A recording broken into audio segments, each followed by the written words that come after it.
असदुद्दीन ओवैसी आजकल गुजरात में full active हैं, ताबड़तोड़ रैलियां कर रहे हैं, मुस्लिम दलित वोटों का समीकरण बनाने की कोशिश में है। दूसरी तरफ सोशल मीडिया पर भी ओवैसी की टीम एक्टिव है। ओवैसी की ये टीम कोई भी वीडियो, कोई भी तस्वीर एक क्लिक से पूरे गुजरात में पहुंचा देती है। ओवैसी की रैलियों में भी हजारों की भीड़ आती है। असदुद्दीन ओवैसी कैसे गुजरात की ये जंग लड़ रहे हैं, पहली बार आप ओवैसी के इलेक्शन मैनेजमेंट का आंखों देखा हाल देखने वाले हैं। ओवैसी ने जबरदस्त प्लान तैयार किया है। ओवैसी के भाषण और ओवैसी के इंटरव्यू आपने बहुत देखे होंगे, लेकिन पर्दे के पीछे ओवैसी की पार्टी क्या करती है, क्या करती है, कैसे भीड़ जुटाती है, कैसे इलेक्शन मैनेज करती है, ये आप पहली बार देखने जा रहे हैं इस खास रिपोर्ट में। कब तक आप अपने वोट को जाय करेंगे? अगर आप कांग्रेस और आप वोट देंगे तो याद रखिए इसका फायदा भाजपा को होने वाला है। कांग्रेस पार्टी एक गोडाउन है और भाजपा शोरूम है। यही गोडाउन से निकलकर ये बीजेपी के शोरूम में जाकर अपने कारनामे और नाटकबाजियां करते हैं। ये छोटा रिचार्ज ये कह रहा है कि मैं छोटा मोदी हूं, अब बड़ा मोदी बनना चाहता हूं।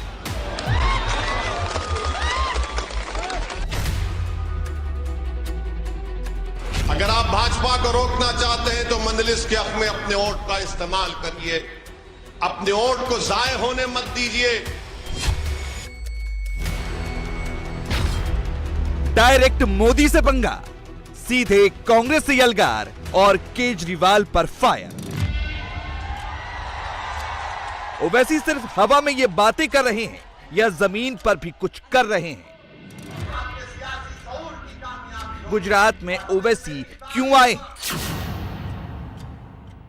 मेरे अजीज दोस्तों और बुजुर्गों, लोग आकर हमसे कहती हैं कि मंजलिस के लड़ने से भाजपा को फायदा होता है।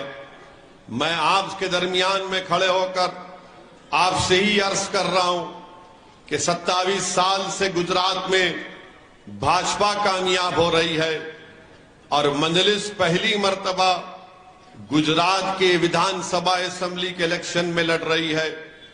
तो बताइए, 27 साल से जिस कांग्रेस पार्टी को आपने वोट दिया, क्या वो भाजपा से मिली हुई थी या उसने भाजपा से कोई सौदा कर लिया था कि हम और तुम लड़ते रहेंगे और तुम 27 साल तक इलेक्शन जीतते जाओ? जब पार्लियामेंट का इलेक्शन आया तब भी तुम जीत जाओ।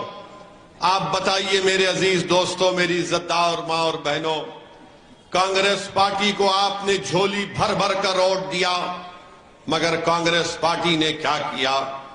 कांग्रेस पार्टी भाजपा को नहीं रोक सकी गुजरात में। मैं आज भी आपके दरमियान में खड़े होकर पूरी जिम्मेदारी के साथ आपसे ये कह रहा हूं कि किसी पार्टी को सत्ता में आने से रोकना यह हमारी जिम्मेदारी नहीं है।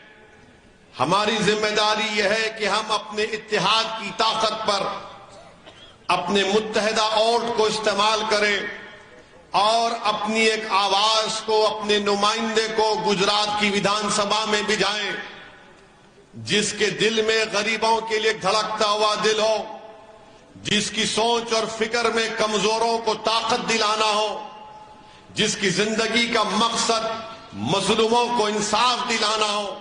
ये काम मंजलिस करती आई है और इसी नीयत और मकसद को लेकर हम गुजरात की विधानसभा के इलेक्शन में हिस्सा ले रहे हैं। ओवैसी इतने कॉन्फिडेंस में क्यों है? उसकी वजह क्या है? पहली वजह, फरवरी 2021 में नगर निकाय के इलेक्शन हुए थे। 40 सीट पर चुनाव लड़ा था। मजलिस को 26 सीटें मिली थी। 9 मुडासा में, 6 गोधरा में, 1 भरूच में, 7 अहमदाबाद म्युनिसिपल कॉर्पोरेशन में। यहां से ओवैसी को उम्मीद जगी। दूसरी वजह है एमडी फॉर्मूला, मुस्लिम और दलित। जय भीम और जय मीम के भरोसे महाराष्ट्र में फॉर्मूला टूट गया था। वंचित बहुजन अघाड़ी से गठबंधन टूट गया, लेकिन गुजरात में किसी पार्टी के बजाय दलित कैंडिडेट को टिकट दे रहे हैं। उन्हीं सीटों पर जोर है जहां कांग्रेस कमजोर है। तीसरी वजह, गुजरात में बीजेपी सरकार के कई कानूनों को मुसलमान अपने विरोध में मानते हैं, मसलन डिस्टर्ब्ड एरिया एक्ट, लव जिहाद कानून, समान आचार संहिता, पाठ्यक्रम में गीता का शामिल करना। कांग्रेस की तरफ से कभी इनका विरोध पर बड़ा सपोर्ट नहीं दिखा, लिहाजा AIMIM उत्साहित है। चौथी वजह गुजरात में 36 स्लॉटर हाउस है, जिसमें से 25 बंद हो चुके हैं और सिर्फ 4 काम कर रहे हैं। इस मुद्दे से भी ओवैसी को उम्मीद है। हैदराबाद का एक मुस्लिम लीडर 90% हिंदू वोटर के बीच आकर जीत की उम्मीद कर रहा है। किस बिना पर? तो इसका जवाब है भाईजान की तैयारी। भाईजान का वोट मैनेजमेंट, जिसका फोकस मुस्लिम और दलित वोट है। गुजरात में 9.67% मुस्लिम है और करीब 7.5% दलित, जो करीब 30 विधानसभा सीट पर इंपैक्ट डालते हैं। इसलिए भाईजान का जोर MD फॉर्मूले पर है। ओवैसी की रैली अक्सर शाम के बाद होती है। इनकी तकरीर सुनने बहुत भीड़ आती है। ये भीड़ आती कहां से है? ये भीड़ खुद ब खुद आती है या इसका पूरा मैनेजमेंट होता है? इन्हें कौन लाता है? इसका पूरा इंतजाम होता है। ये भीड़ सिर्फ भीड़ होती है या वोट भी होता है? ये समझने की हमने कोशिश की तो पता चला कि भाईजान की टीम बाकायदा पूरा प्लान करती है अपने कैंडिडेट्स की जानकारी के लिए और रैलियों के लिए। एक टीम सोशल मीडिया को मैनेज करती है। मैन टू मैन कांटेक्ट पर भरोसा है। पुराने प्रचार के तरीकों जैसे लाउड स्पीकर का इस्तेमाल, मुस्लिम महिलाओं के बीच जाने के लिए महिलाओं की टीम फोन के जरिए वोटर से पर्सनल कांटेक्ट करती है, ओवैसी की नीतियों को बताती है। ऑल इंडिया मजलिस-ए-इत्तेहादुल मुस्लिमीन राष्ट्रीय प्रवक्ता, राष्ट्रीय अध्यक्ष। खुद ओवैसी भी कैंडिडेट चुनने में मुद्दों और समीकरण को ध्यान रखकर कैंडिडेट को चुन रहे हैं। ओवैसी की पार्टी AIMIM इस बार गुजरात में 30 विधानसभा सीटों पर चुनाव लड़ने का ऐलान कर चुकी है। अब तक मजलिस ने 7 उम्मीदवारों की घोषणा की है, जिसमें एक हिंदू दलित कैंडिडेट भी है। नाम है कौशिका परमार, जिन्हें अहमदाबाद की दानी लिमडा विधानसभा से ओवैसी ने AIMIM का उम्मीदवार बनाया है। MIM पहली बार विधानसभा चुनाव में उतरी है। क्या किस तरीके से आप बीजेपी, कांग्रेस, ये एस्टैब्लिश्ड पार्टियां यहाँ पे सालों से चुनाव लड़ती रही हैं, काफी सीटें भी जीती हैं, कैसे उनको चुनौती दे पाएंगे आप? चुनौती का तो मैं क्या बताऊँ अभी आपको, क्योंकि कांग्रेस बीजेपी पहले से है और हमारे असद साहब भी है पहले से, वो हैदराबाद में थे, पर अभी अहमदाबाद में काफ़ी 3 साल से है और हम लोगों को आज एक मौका मिला है हमारी MIM party all India Majlis-e-Ittehadul Muslim को एक उनका परचम लहराने का। तो हम लोग टक्कर की जवाब दे रहे हैं और हमारा पतंग जरूर लहराएगा। यहाँ पे किस तरीके से आप लोगों को कैसे पहुँच रही हैं लोगों को, क्योंकि कॉरपोरेशन का चुनाव जरूर लड़ा था यहाँ पे MIM, लेकिन उसके पहले MIM का यहाँ वजूद नहीं था, तो कैसे लोगों तक पहुँच रही हैं, कैसे उन तक अपनी बातें पहुँचा पा रहे हैं आप लोग? जी, एक तरफ से तो मैं यहाँ पे नई हूँ और 4 साल से मैं यहाँ पे मैं खुद का काम करती थी। NGOs हमारा ट्रस्ट है, उससे काम करती थी और डोर टू डोर हमारी पब्लिक को मिलती रहती थी। कोरोना ग्रस्त के टाइम से मैं काम करती हूँ तो पब्लिक पहचानती है कौशिका परमार को। और अभी जब जाती हूँ उनको सच्ची में जैसी जगह पे मैं नहीं गई थी वैसी जगह पे जब जाती हूँ, डोर टू डोर पब्लिक को मिलती तो पब्लिक काफ़ी रोष में है।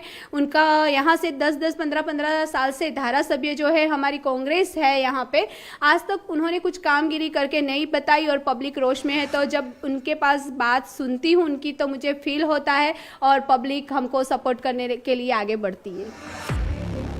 एक हिंदू दलित और भाईजान की पार्टी से उम्मीदवार ओवैसी की रैली होने वाली है। कैंडिडेट होने के नाते जिम्मेदारी कौशिका पर है। कौशिका ने बताया कि कैसे वो और उनकी टीम सारा मैनेज कर रही है। क्या बताती हैं आप उनको? MIM की आइडियोलॉजी बताती हैं, क्या बताती हैं उनको? MIM पार्टी में के लिए हमको पूछते हैं, जब पब्लिक पूछते हैं कि MIM पार्टी तो मुस्लिम पार्टी है, वो तो डायरेक्ट उनका लेबल ही ऐसा है, उनका नाम ही ऐसा है, ऑल इंडिया मजलिस-ए-इत्तेहादुल मुस्लिम, तो हमारा हिंदू का वर्चस्व क्या पूछने आते हैं वो लोग पूछते हैं, तो उसमें कहाँ से हिंदू दिखाई देते, तो मैं उनको प्यार से समझाती हूँ।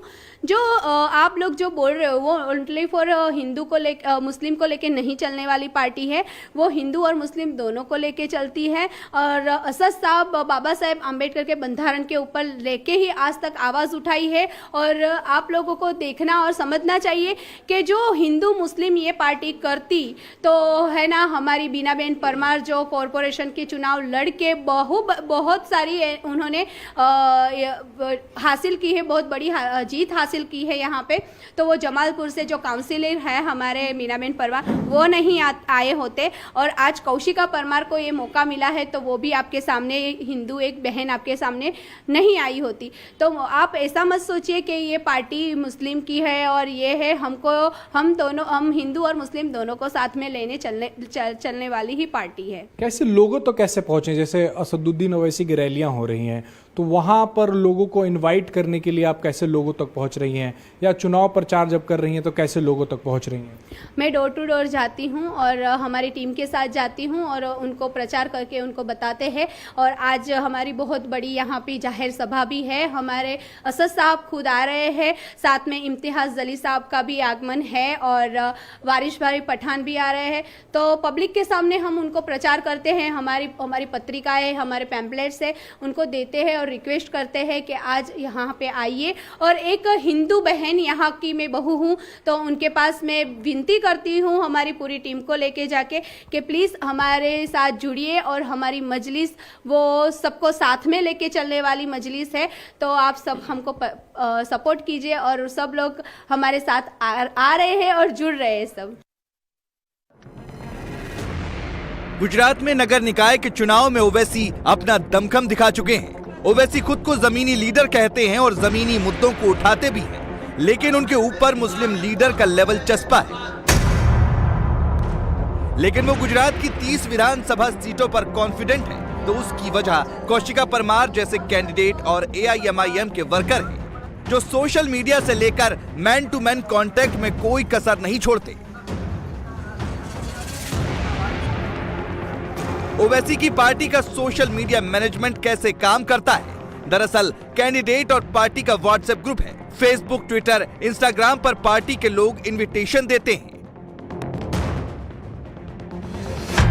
नमस्कार, जय हिंद, जय हिंद। आप लोगों को बताना है कि कल 12 तारीख है और कल शाम को 7 बजे हमारी जाहिर सभा है। हमारे असद साहब, इम्तियाज जली साहब और हैदराबाद की पूरी टीम और हमारे साबिर भाई खुद उपस्थित रहने वाले हैं हमारे जाहिर सभा में। और सबसे मैं रिक्वेस्ट कर रही हूँ, जिसने भी मेरा ये वीडियो देख रहे हैं और मेरे सारे फ्रेंड, मेरे सारे वडील, सबको मैं ये बताना चाह रही हूँ कि आप सब लोग कल शाम 7 बजे दानी लिमराज में जाहिर सभा के लिए आपको आना है। और आप सबने मेरा जो ब्रोशर दिया था एड्रेस वाला वो सब जानते ही हो, फिर भी वापस से एक बार रिमाइंडर करवा दूंगी। तो प्लीज आप सबको कौशिका परमार की तरफ से वेलकम, आप लोगों का बहुत ही अच्छी तरह से स्वागत होगा।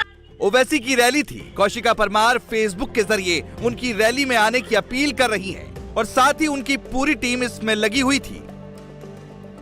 सिर्फ डोर टू डोर के जरिए ही लोगों तक आप पहुंच रही हैं, या सोशल मीडिया, व्हाट्सएप, फेसबुक, इनका भी सहारा लिया जा रहा है? उनका अगर सहारा लिया जाए तो कैसे?